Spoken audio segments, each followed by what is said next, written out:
Olá, amigos do canal. Hoje é um dia muito especial para mim.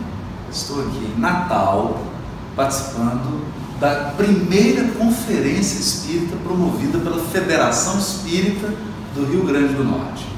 E adivinhe quem eu encontrei aqui? Alexandre Siqueira, isso mesmo, irmão do meu amigo, irmão querido André Siqueira. Mas o Alexandre tem umas histórias maravilhosas para contar e como é um canal, você já conhece, nós vamos bater papo, né? Primeira coisa que eu queria dizer, o Alexandre é engajado aqui no movimento espírita, um trabalhador, família já reconhecida de trabalhadores devotados ao espiritismo, mas ele tem uma profunda ligação com a história da música e sobretudo do violão erudito, violão clássico e violão popular também, no Rio Grande do Norte. Mas ele vai contar essa história para a gente agora. Então, com vocês, Alexandre Siqueira. Então, para nós é uma satisfação estar aqui no canal e do teu lado, que a gente sabe do seu apreço pela música, pelo violão. O amor. Pelo amor, exato. Então, o violão na nossa família foi introduzido inicialmente pela minha bisavó. Ela era descendente indígena e é mesmo? Isso, e no interior aqui do Rio Grande do Norte, naquela época, né, ainda no século passado, era comum você encontrar muitos índios. E ela tomou gosto pelo violão numa época em que as mulheres não costumavam tocar violão, né? Meu Deus. Ela tocava violão? Tocava violão. Tocava Raulina Elisa, o nome dela. Meu Deus. E o meu avô, Amaro Siqueira, vendo a mãe tocar, obviamente tomou gosto também. E ele tocava chorinhos, valsas e tal. Então, ele sai de Areia Branca bem novo e vai para Recife, né? E lá em Recife ele conhece um violonista carioca chamado Isidoro Bacelar. O Isidoro Bacelar, ele é carioca, estava em Recife, no bairro do Cordeiro. E Recife tinha se tornado um polo ali, né? Vinha muita gente do Rio, passava para Recife. Então, o meu avô descobriu que tinha esse cara que era professor e queria ter aulas com ele. Então ele chegou lá, bateu na porta dele. E o Isidoro ficou assim, espantado com a coragem dele de chegar, se apresentar. E eles fizeram uma grande amizade, né? E o Isidoro era um homem refinado no violão, um exímio instrumentista, e passou para o meu avô um universo que ele já estava inserido, mas não conhecia a escola do violão. Ele não conhecia a escola tradicional do violão. E o Isidoro apresenta essa escola para ele, e daí ele toma gosto pela coisa e virou um concertista, né? Começou a fazer vários recitais pelo Brasil, e especialmente pelo Nordeste, né? Ele chegou aí até ao Teatro Amazonas, mas especialmente no Nordeste, praticamente todos os estados. Ele virou, Alexandre, uma referência aqui como Isaías Sávio, em São Paulo, depois no Rio. Exatamente, porque na década de 40, em 49, ele foi convidado pelo maestro Valdemar de Almeida, que era um grande pianista e maestro, com carreira internacional, e convidou ele para vir a Natal para inaugurar uma escola de música que o governo do estado, na década de 40, fundou, chamada Instituto de Música de Natal. E aí que hoje eu trabalho nela, mas o nome é Instituto de Música Valdemar de Almeida. Mudou para homenagem ao Valdemar. Então, meu avô foi o primeiro professor dessa escola. Então, pode-se afirmar com bastante segurança que ele foi o pioneiro do ensino formal do violão no estado do Rio Grande do Norte. Talvez até no Brasil seria interessante uma pesquisa mais aprofundada. Né? E ele era compositor também. Depois ele acabou compondo, né? Ele tem um conjunto de 42 peças para violão e algumas transcrições, um total de 56. Algumas transcrições que ele fez. Mas a obra dele é bastante significativa, inclusive para uma época que nós não tínhamos muito meios de registrar em partitura, tanto que os manuscritos dele são todos em papel vegetal. E aí nós estamos fazendo agora um trabalho de pesquisa resgatando essa obra dele. Né? É o seu mestrado. É o meu mestrado. O seu mestrado é sobre o avô, Amaro Siqueira. Coisa linda. Alexandre, tem como você mostrar para a gente uma palhinha assim, de algo que você goste dele, ou um pupurri, sim. alguma coisa dele? Eu vou tocar um pequeno pupurri para dar tempo de fazer. Isso, fica tranquilo. Vou fazer aqui inicialmente uma valsa chamada Valsa de Esquina.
Incrível, né? E depois vem seu pai. Sim. Pois é, meu pai começou a estudar violão com meu avô e mais ou menos na década de 50 veio para o Brasil um violonista espanhol, aluno de Pujol, chamado Carrión Domingues. Inclusive lá em Recife, ele sempre é homenageado com um seminário de violão que está acontecendo essa semana. E o Carrión conheceu meu avô, fizeram uma amizade, mas o Carrión criou uma relação muito especial com meu pai, quase que de pai e filho. Que isso, é uma ligação aí. E eu presenciava o Carrión abraçar, beijar meu pai, que os espanhóis têm esse hábito. Eu era criança e eu achava aquilo um pouco estranho, mas eu não sabia quem era o Carrión, né? E assim, então o Carrión teve um cuidado com o ensino com meu pai, no violão. Ele refinou o trabalho que meu avô iniciou. E aí meu pai ficou um excelente instrumentista, né? Só que houve outro convite aqui na Universidade Federal do Rio Grande do Norte, em 1965, para o meu avô vir ser o professor de violão. Naquela época eram convites. E aí ele veio e depois de um mês apenas que ele estava exercendo o ensino na universidade daqui, ele teve um AVC. Né? Isso incapacitou ele ficou por um lado paralisado. E naquela época, a família toda era sustentada por ele, então o diretor da escola disse: chama teu pai, que eu sei que teu pai era um bom instrumentista, chama ele para mim, ou teu filho, desculpa. Chama teu filho, Fidja desse aqui. Chama ele para cá para ele ser o professor, que aí ele dá conta do sustento da família. E aí foi assim que meu pai se viu na condição de professor. De repente, virou um professor e ele tem um senso de responsabilidade muito grande, né? Já era espírita, inclusive. E ele se dedicou. Aí isso eu queria saber. Já tinha agora uma relação do seu pai com o espiritismo aqui no Rio Grande do Norte? Já. Meu pai disse que meu avô já tinha lá as obras do Kardec, mas ele não era um cara que estudava com profundidade. Mas aí meu pai dizia: um dia eu vou ler esse livro, o Livro dos Espíritos. E aí, depois que o meu avô teve esse problema, aí meu pai realmente começou a se envolver muito com o espiritismo inclusive aqui em Natal, depois quando ele veio de Recife. Lá em Recife ele já frequentava, né, o Centro Espírita, o Centro da Federação de lá, e depois ele veio para Natal se estabelecer aqui, porque ficava muito cansativo, né? Essas idas e vindas. E aí foi no período que eu nasci, em 71, quando ele resolveu vir de vez para Natal. Meu avô desencarnou em 1970.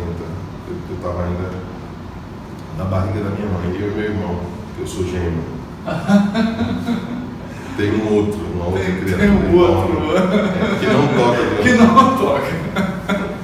Mas aí o meu pai, ele criou uma coisa muito bacana aqui em Natal, porque ele deu essa continuidade no ensino do violão, e hoje nós temos 5 professores da Universidade Federal do Rio Grande do Norte que formaram uma base de ensino no Rio Grande do Norte. Todos eles foram alunos do meu pai. Foi o Eugênio Lima, o Danilo Guanais, que é um dos compositores brasileiros hoje mais respeitados da música erudita, que ele caiu para o lado da composição, mas ele é um grande violonista. Danilo Guanais, Álvaro Barros, Inês Bigores. Ainda temos o Alexandre Magno, que ele assumiu o nome Alexandre Atimarama por ser Hare Krishna, né? Então ele tem uma ligação muito com esse lado da música indiana, exatamente. Ele tem várias composições e foi um dos alunos do meu pai também. E também nós, né? Eu já formei outros. Inclusive eu estava um dia desse fazendo uma pesquisa rápida e eu criei uma árvore e eu parei porque não estava dando mais. Cabia no papel. Porque são muitos alunos dos alunos dos alunos dos alunos. É um processo cultural. Então a gente tem essa dimensão de que houve um grande papel na divulgação, no impulso do violão clássico aqui no Natal e também pelo Nordeste, porque meu pai depois foi professor em João Pessoa. Lá em João Pessoa, na escola Telo Navarro, ele teve contato com novos alunos, formou grandes músicos, um deles, o Guilherme Calzavarra, que hoje atua em Pernambuco, e o próprio Vital Farias, foi aluno do meu pai, lá nessa escola, Vital Farias. Então, foi aluno assim, o Vital já era um grande músico, mas ele não estudava o violão, então foi com o meu pai que ele aprendeu a técnica. Ele começou a ter esse contato com a técnica mais erudita e tal, para adequar isso ao violão, que é muito comum na música popular. Os violonistas que tocam música popular, eles trabalham bem a técnica do violão também para desenvolver melhor. Então, assim, eu fico me sentindo assim, muito orgulhoso, né, de fazer parte, de ter tido essa oportunidade, né, de Deus ter me colocado nessa família. E eu tento manter, eu também tenho meus alunos, eu também divulgo muito o instrumento em Natal. Já formei muitos músicos, até que eu estou fazendo mestrado, mas eu tenho um aluno que já terminou o doutorado e tudo. Então, assim, que fantástico. Porque a professora, se sabe, às vezes não tem muito tempo, né? É um sacerdócio, né? Talvez você esteja se perguntando o que isso tem a ver com o Espiritismo. Nós acreditamos, como Leon Denis e o próprio Kardec na Revista Espírita, que a arte, ela trabalha o espírito imortal. A arte, ela cria uma sensibilidade, ela cria um olhar diferenciado, inclusive para o conteúdo da doutrina espírita.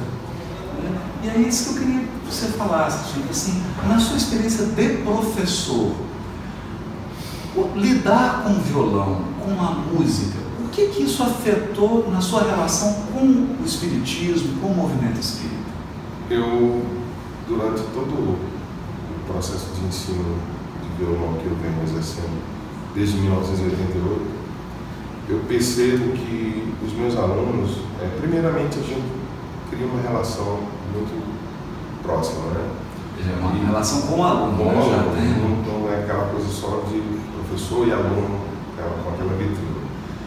E também eu percebo que a música, ela introduz no aluno uma nova forma, né? O violão, né? Uma nova forma de se expressar, né? E aquela rigidez que existe do ensino do violão, não seria talvez uma rigidez, mas aquela disciplina, né? Ela impõe também uma forma correta de estudar. O aluno se vê na condição de ter que exercer um estudo mais aprofundado para ter algum resultado. Eu vejo isso também muito na nossa vida. A nossa vida tem que ter uma direção, né? Nós temos que ter uma direção, acordar todos os dias, pensando o que é que eu vou fazer hoje de bom, o que é que eu vou fazer de bom para mim e para os outros. Então eu vejo muito isso nas minhas aulas e eu procuro me adequar a cada um dos meus alunos. Às vezes um tem uma certa dificuldade, então eu já desço mais o nível para aprender a dificuldade dele. Às vezes eu pego um aluno que tem um talento maior, então eu já vou explorar aquilo que ele tem, né? Eu vejo isso, Haroldo, como eu assisto muito suas palestras e eu sei que isso é evangelho. Eu ensino os alunos, todas as profissões são evangelho, né? Então a gente fica muito feliz em poder fazer parte do movimento espírita aqui do Rio Grande do Norte e também ter essa oportunidade. Essa vivência do evangelho no instrumento, no ensino da música. Isso vem me transformando. Há muitos anos eu sempre pensava, poxa, eu vou fazer música para o movimento espírita. Mas não saía nada. Às vezes eu tentava. Não saía nada. Eu tentava e não saía. Não conseguia falar alguma coisa que eu achava, né, no meu critério, bonito, né? Eu já escutava música do movimento e tal. E aí eu ficava, não, mas eu não vou fazer. E não fazia, né? Então, recentemente, eu comecei a ter a saltar, né, dessa montanha e arriscar esses voos. Dá bem. E eu tenho feito, recentemente eu terminei um CD que não está ainda lançado, está prontinho já, com várias músicas, né, inclusive o André, que é meu irmão, André Siqueira, me ajudou fazendo algumas letras. Né? Mas tudo isso partiu de uma vontade que eu tinha quando eu li a obra há 2000 anos. Ah, pois é, essa história que eu quero que você conte. Há 2000 anos. Leu o romance. Eu lendo a obra há 2000 anos, não foi há 2000 anos, mas há muitos anos. E aí eu lendo, quando eu cheguei naquela parte que a Lívia estava sendo objeto de desconfiança do público, né? E ele com aquele ciúme dela, e ela percebe, né, a gravidade do momento, toma ele pelas mãos, leva ele para uma varanda, toma uma harpa e começa a cantar como se aquele canto fosse de uma cotovia apunhalada, pela descrição do próprio Emmanuel. E ela canta uma poesia que foi dele, na juventude. Que o público fez para ela. Para ela. E ela canta, né, essa poesia, não sei. Eu ficava pensando, meu Deus, como será essa música? Como será essa música? É porque a harpa é cima de corda, então a gente já fica imaginando. Aí nós temos essa intuição, faça essa música. Aí eu dizia, mas eu não sei, aí eu vou olhar aqui no Google, né, se eu encontro. Eu vi algumas músicas assim, mas eu não sentia, né, que era a música que eu imaginava, né? Eu vou tentar. Aí eu peguei o violão e fiz uma música. Aí quando terminou eu disse, será que ficou boa? Aí tive outra intuição. Rapaz, você estudou harmonia tradicional, por que você não bota isso para um arranjo, para orquestra? Aí eu comecei a fazer uns violinos, aí coloquei um clarinete, coloquei uma flauta, por que não boto uma harpa, já que tinha uma harpa? Já tinha uma harpa. E aí daqui a pouco eu fiz um arranjo para essa música com orquestra, né? Nossa. E não tem violão. E aí eu digo, vou cantar a música, e cantei e tal. E aí fiz essa música. Que coisa. Que eu intitulei Alma Gêmea, né? Alma Gêmea. Alma Gêmea. E aí você adaptou para violão? Eu ouvindo, né, o arranjo, eu fiz uns acordes aqui que equivalem. Fez uma adaptação. Então agora nós vamos ouvir Alma Gêmea de Minha Alma, um poema que está há 2000 anos, mas musicado por Alexandre Siqueira. Presta atenção.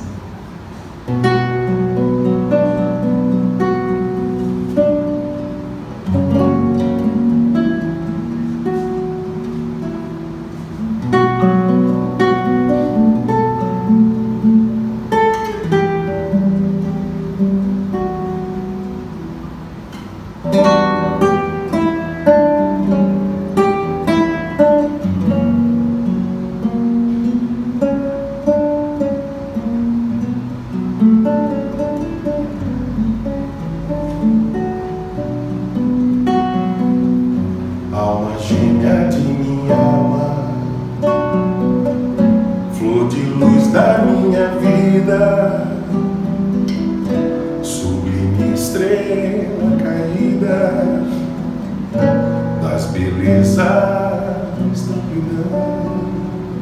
Quando eu errava no mundo,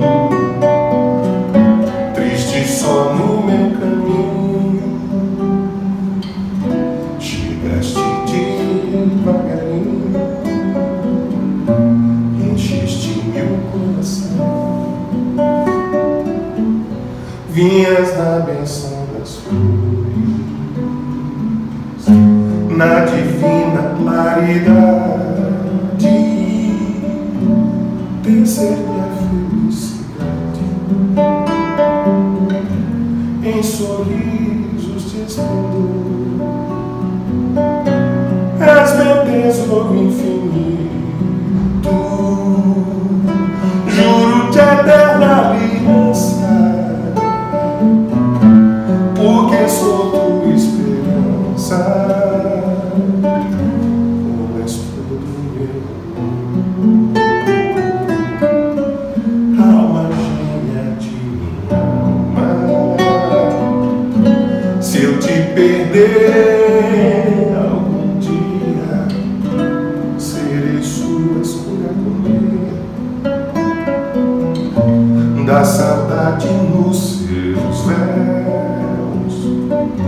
Se um dia me abandonares, os ternar dos meus amores, e de esperar-te entre as flores da claridade dos céus, meu tesouro infinito, juro-te eterna aliança, porque sou tua esperança, como és todo meu amor.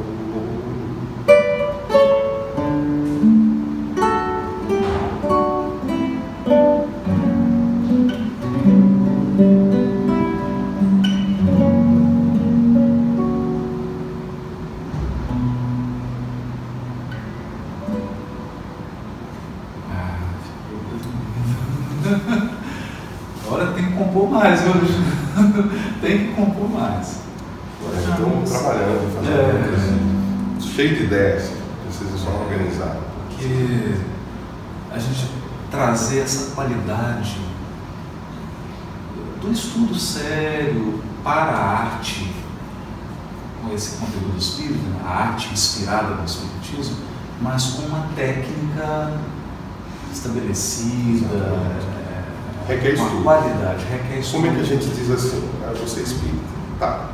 Então eu ouvi falar do Livro dos Espíritos, eu ouvi falar da Gênesis, eu ouvi falar do Livro dos Médiuns, eu conheço algumas obras subsidiárias, da Lia dos Biones, Paulo Estevam.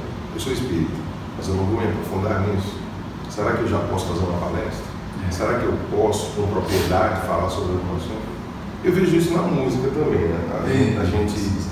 A gente vê, às vezes, eu estou tocando, estou fazendo isso. Tá. Eu acho isso muito importante. Acho que deve realmente fazer mais, procurar fazer o melhor, dentro das suas possibilidades. Se eu posso conhecer um pouco mais, se eu tenho como ir mais a fundo, então eu vou. Para poder fazer com que essa tarefa tenha esse alinhamento com o conhecimento, com o crescimento pessoal também. Exatamente. É assim que eu vejo. Essa busca pelo melhor, e aí se reflete também na qualidade musical, não apenas do conteúdo. O conteúdo é maravilhoso. Eu vejo a qualidade como uma consequência desse processo. Né? Agora, para a gente encerrar, do repertório básico tradicional do violão, certo. O que arranca lágrimas do Alexandre Siqueira? O que você toca assim que mexe profundamente com você do repertório? Olha, Haroldo, são tantas coisas, mas eu tenho uma ligação muito grande com a obra do Agostinho Barros. Eu me identifico muito com a obra dele. E eu realmente, como você falou da questão das lágrimas, que eu consegui chorar e arrancar até algumas lágrimas do meu pai tocando o Prelúdio de Saudade, que é uma obra que não fazia parte da obra A Catedral, que são 3 movimentos hoje. Antigamente só tinham 2, que era o Andante Religioso e o Allegro Solene. Mas aí acharam essa partitura, acho que no final da década de 80, se não me engano. Talvez foi quando eu tive a notícia, não tenho certeza. Mas aí agregaram esse terceiro movimento. Então, quando surgiu, isso eu vou estudar. E realmente, quando eu estudei, eu chorei. Fiquei. Então, para a gente terminar e para que você fique com um gostinho de saudade aqui de Natal e do Alexandre, Prelúdio Saudade desse grande compositor, Agostinho Barros.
Muito obrigado. Eu que agradeço, Haroldo. Espero que seja a primeira de muitas. Sim. Que esse violão aí, eu estou doido para ver esse arranjo orquestral. Eu quero ver você tocar um dia também. Não, deixar vivo, né? Porque você é um bom instrumentista, viu? Não. É, sim. As lutas estão começando, né?